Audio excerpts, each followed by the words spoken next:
One day I was bored and I had nothing to do, so I turned on the TV and Nightmare Ned was on.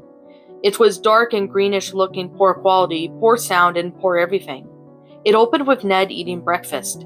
He walked outside and was playing on his bike. I thought it was just some random commercial, but after I saw the intro, I realized it was an episode. Ned was playing with Conrad, and Vernon appeared. It was so hard to understand what they were saying, because they sounded like they were babbling. They began apparently to suck the brain out of a child, and he turned into a zombie. The children at his class thought it was a prank, but they were wrong. Ned violated the zombie-child while Conrad and Vernon decapitated the teacher and then melted. I couldn't believe what I was seeing. Ned's parents reported him to the officer, and the officer tried to find any evidence. As he was looking, Ned began to die. Ned said, "Mom, Dad, Amy, remember me from when I'm up above." They cried for 30 seconds and the episode came to a close. I turned off the TV, and after 5 seconds, turned it back on and froze at the ending frame. I unplugged the TV, but it was still frozen. Finally, I gave it one good kick and turned it off. Nervously, I plugged the set back in, and then, to my relief, it was no longer frozen. It was playing a cereal commercial. I checked my TV guide to see if there were any Disney films playing that could help ease my mind from the horror that I had just seen. But then it suddenly dawned on me. Nightmare Ned had been canceled 3 months ago.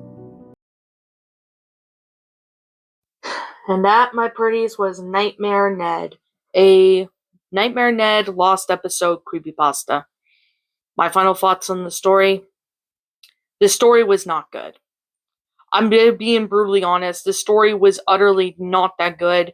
It's utterly, it's just obviously just wasn't really a great story, because basically the concept of it, looking poor quality, poor sound, and poor everything. Like, why did Ned have to sit there and do something really, really messed up to the zombified child? Like, why did he do that? Like, there's literally no reason for Ned to sit there and do that. Like, there's no reason or anything of what he did to the zombified child. I'll leave a link in the description so you guys can get where I'm coming from with this on what I mean. But I'm not going to say the actual thing of what Ned did, but it was just... You don't add that subject matter in a story. It just doesn't work. But if you're going to add something like that in the story, you need to really know what you're doing. You really gotta know what you're doing before you sit there and go ahead and post it. You need to, know what you're actually doing. And that's not the case with this story. I think it's just was sit there for the sake of shock, and it obviously just didn't work well. And then Ned all of a sudden dies. Like, why do every creepypasta has to sit there and add that? I don't understand it. I really don't. This story could have had, I didn't understand why this story ended up going down that path, but yeah. I'm just looking at it and I'm just like, why did it sit there and do that? Why? Like, just literally why? I don't know. I generally don't know. A lot of the times, a lot of people just, I don't think anyone's given a crap about what they write nowadays, but yeah. The story, the grammar is alright, but the sentence structuring needed to be fixed up. Same with the paragraph structuring, but it's not that bad. But yeah, that's the only credit I could give. I can understand the person did try to make a half-decent story, but unfortunately, it just went downhill from there, and it didn't work out. So that's why the story is getting the rating that it is. This story was just... I don't get... Why do people continue to make these kind of stories if they know it's not going to be good? I generally don't know, but I definitely can say that the story did have some potential, but it unfortunately is not the case for this. I don't understand it. I really don't. This story is just this story was just complete garbage. It was just, yeah.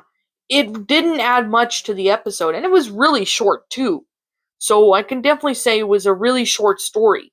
I mean, if you're going to add a certain subject matter that is sensitive, you need to sit there and know exactly what you're doing. Maybe the person didn't know what they were doing, but I'll give them the benefit of the doubt on that. But at the same time, if you just threw in a certain sensitive subject matter in there for the sake of throwing it in there, you're just only throwing in for the sake of shock. You're not throwing it in because it's scary or anything. Like, I'm being honest, people. Like, I'm being honest with this. I'm not sitting there and trying to shit on people. But that's honestly what I'm trying to get my point across. But yeah. Anyways, with that being said and that being the case, to the author of this story, I don't know who you are. If you happen to be the author of this story, please let me know who you are in the comments below so I can give you proper credit. So, yeah. That's just literally all I'm gonna say. But anyways, like I'm always going to say, like I always continue to say, this is just simply my own personal opinion, and if you happen to disagree with it, that's perfectly fine too. We're all entitled to our own opinions in regards to these creepypastas. It's just simply my own personal thoughts. My final rating of the story is a 0 out of 10. I'm sorry, but that's all I can give it. The story could have had some potential, but unfortunately, it's not even that good. I wish the story was a little longer too, because then that could give us more context as to what actually happened. But unfortunately, that's not what the story gave us. So, okay. But anyways, what did you guys personally think of this creepypasta? Did you all enjoy it? Did you all not? Also, what you have done personally to help make this story a lot better? Feel free to let me know what your thoughts are down in the comment section down below. I'm Shadow the Lion Queen. Thank you so much for watching today's video, and if you enjoyed this channel, be sure to leave a like, comment, and subscribe if you're new. Ring the bell for notifications to any uploads, that way you guys will not miss an upload. As always, if you guys want to go follow me on Blue Sky, follow me on Twitter, follow me on DeviantArt, and follow me on my backup channel known as Miss Dark Shio, as links to those will be in the About page section, so you guys can go follow me on there. And yeah, if I'm missing something, please let me know. And as always, I'll be catching you guys all in the next video. Peace out, like always. Roll the outro, because I'm out. What's up, my pretties? It's the Lion Queen here. I want to appreciate you all for tuning into this video, and I do appreciate you guys supporting my video by giving this video likes and stuff. If you really enjoyed this video, be sure to leave a like, comment and subscribe if you're new, ring the bell for notifications to when I upload so that way you guys will get updated for whenever I upload. If you want to follow me on Twitter or DeviantArt, feel free to leave a follow on those if you are interested in following me on those socials. If you want to support my backup channel, known as Miss Dark Shigo, feel free to subscribe to it, as a link to that will also be in the About page section. And with that being said, and that being the case, thank you so much for watching, my pretties, and as always, please stay pretty.